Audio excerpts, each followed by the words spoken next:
Good morning, everyone. Thank you, Sir Director, for the time.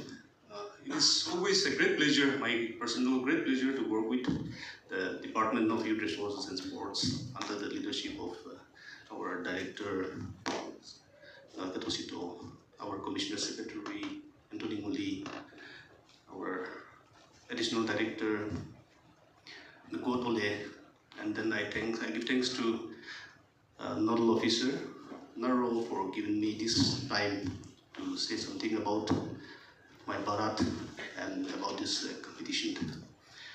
I was wondering why only 26 colleges were selected for competition, because we have so many colleges, but there is a system called My Bharat, in where youths are being encouraged to register themselves, institutions are encouraged to register themselves, and the government is coming up with a policy to educate people, to involve, to engage the youth, to have more connection, to have a better policy.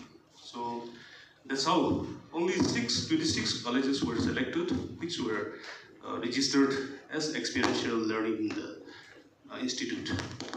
So from there, district level was conducted, and once again, I want to congratulate all the successful district level participants. From here, those who are selected, first, second, third will be selected with special citations in both youth parliament and debate.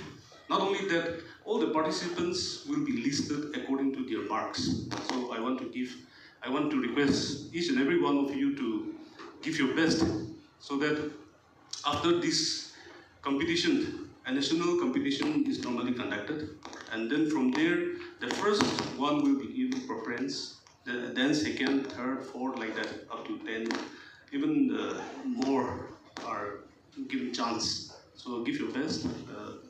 Not necessarily you have to be the first, second, third, but if you are ranking better, then you have the chance to go to Delhi, speak in the parliament. We have a similar type of program called the declamation contest earlier. This year we are not having the declamation contest, but we are having the youth parliament and then also debate, which is more or less same. Debate will be done here as our sir have highlighted, and then the youth parliament will be done in the other hall, where the debate, we have a debate master, we have also a speaker for the youth parliament, so respectively they will brief, and then we have highly qualified intellectual judges. So it is always a pleasure to work with the intellectual people and the upcoming young leaders. So if there is any more clarification, we are also trying to do our best. This is a new thing, but let us work together, let us put our effort together to make this program a success, and let us move toward together. And for this, I would like to request all the participants to register in My Bharat portal.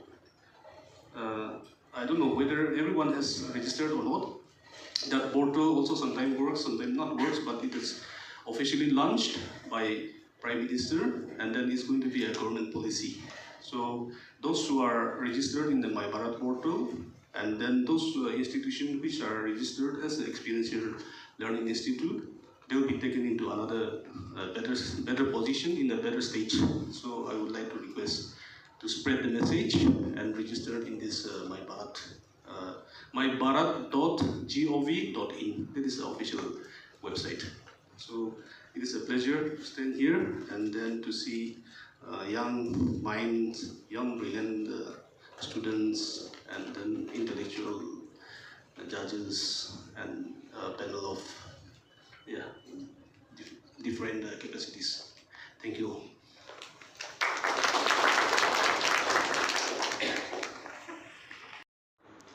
You will address the chair at all times. To commence with the debate, for the opening argument, I give chance to the ruling. So anyone can take the opportunity and start the debate. As well, under and MISC, which is Maintenance of Internal Security Act, more than 110,000 citizens were being arrested without any warrant, including the Jayaprakash Heran, Mohammad Desai, L.K. Advani, and the list goes on. If I have to read out all the names, I want to, and I'm afraid that my opposition will not be able to defend themselves and not to get timing on that matter. And for us, there was a suspension of fundamental duties. Of some perceived national interests. Mass arrest over 140,000 people. Imagine over 1 lakh people were arrested without any trial. Forced sterilization. Over 2 years, 1.7 crore sterilizations were performed despite the use of force and human rights abuses, and a considerable number of people died during this process. Censorship of media. Newspapers were required to provide all articles for government approval before publication. Why? Good morning, ladies and gentlemen. First of all, I give glory and honor to our Almighty God for giving us this wonderful day. Respected judges, opponent, friends, and members of the House. I am Chatolo Keo, representing district, and I stand here in favor of proposition on emergency period in India. So what is emergency period in India? Emergency period in India is a time when the democratic rights of the citizens were suspended and the central government assumed extraordinary powers to restore law and order at a time of national crisis or when a nation is at threat for a particular period of time. And this is legally possible under Article 352 of the Indian Constitution. As per Article 352, an emergency can be declared if a nation is threatened by war, by external aggression, or by internal disturbance. So let us go back to 1975, a time when India was standing at complete social and political breakdown. Massive protests, strikes, especially the nationwide railway strikes, students' movements, the opposition movements, the one led by Jayaprakash Narayan, who were calling for total revolution. And even the judiciary was questioning the legitimacy of the elected governments. The civil disobedience movements also began to spread. Chaos were knocking at the doors of the parliament, and the situation was so fragile that the national security and the internal peace were at grave danger. So, in this crisis, in this situation, what should a responsible leader do? Just sit back and allow anarchy to spread, or take bold actions and protect the unity and integrity of the country? So, Indira Gandhi, as the Prime Minister of India and the head of the government, took this bold step using the powers granted under Article 352 of the Indian Constitution and declared a state of emergency. Her decision was backed by the President and was also approved by the Parliament as well. She took this decision not in favor of tyranny nor dictatorship, but it was a constitutional tool, a constitutional provision which was created by our own lawmakers in order to protect the country in times of crisis. And so, what happened when the emergency was declared? What was the result when the emergency was declared? So after the declaration of the emergency, the Indian administration became more disciplined. There was less corruption, law and order were restored, the public offices began to function more smoothly, and even the social reforms, like there was reduction in poverty and even the family planning, were pushed forward more effectively. And so those were the outcomes when the emergency was declared. The leaders have made a hard choice in order to safeguard the country, to protect our country from chaos. It was bitter, but it was essential. But when we study the emergency period in India, especially the declaration of emergency in 1975, we come across so many criticisms, so many critics arguing that emergency is the enemy of democracy. It led to the downfall of democracy and it led to the rise of dictatorship. But let me tell you, they also say that emergency led to the curtailing of our rights, our civil liberties, freedom of speech, and so on. But let me tell you, rights comes with responsibilities, and peace sometimes demands control. When the ship of democracy is caught in a storm, strong leadership must steer to its safety, and that is what exactly emergency aims to do, and that is what exactly the year 1975 had happened. Thank you. Respected Chairperson, panel of judges, my worthy opponents, my teammates, and the audience.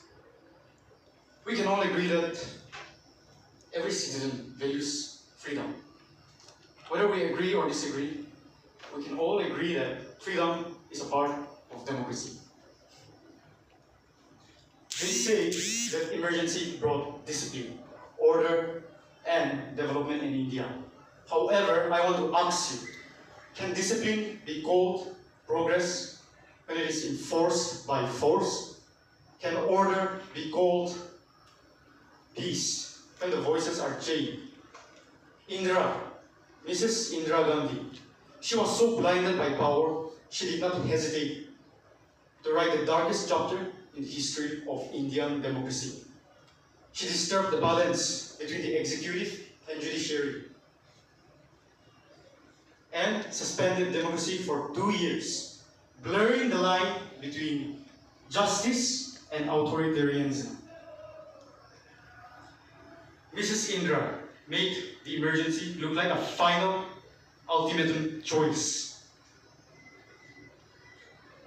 The reasons for the emergency being cited as due to internal disturbances. Now, I want to tell you, the main purpose of an emergency is for the protection and safety of its citizens. However, can the same be said for the actions done by our then Prime Minister, Mrs. Indira Gandhi? During the emergency, certain decisions were made, and I believe that Mrs. Indira Gandhi, she was a brave woman to take on such demanding decisions. However, her decisions were not the brightest. It did not lead to a good conclusion. I want to quote, "Democracy can be safe only in a decentralized structure, wherein the levers of power are controlled directly by the people." End quote. This was said by the very person who launched a civil disobedience movement against Mrs. Indira Gandhi, Jaya Prakash Narayan. Democracy. Democracy is characterized by freedom, the freedom of the people, the right to speak, the right to express oneself, the right to do as we want, as long as we don't infringe upon the freedom of other people.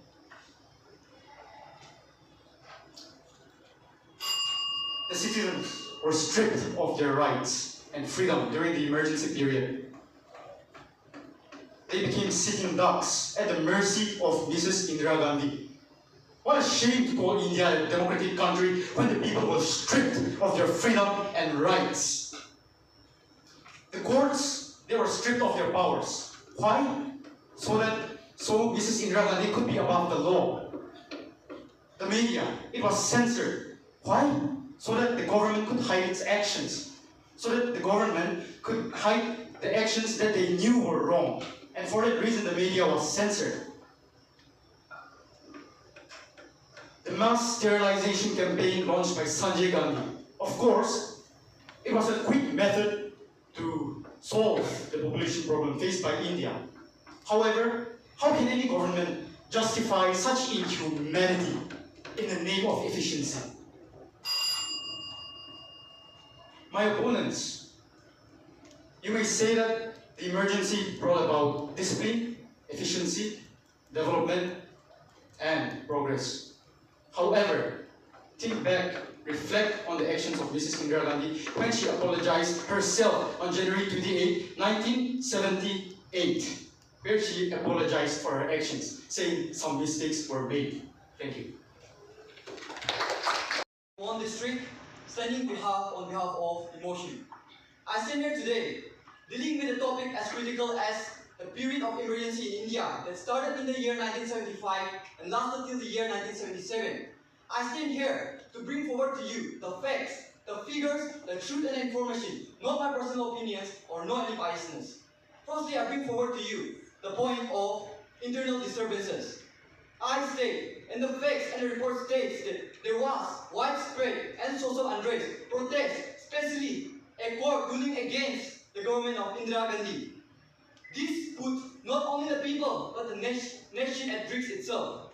And I bring forward to you not only this, but I bring forward to you another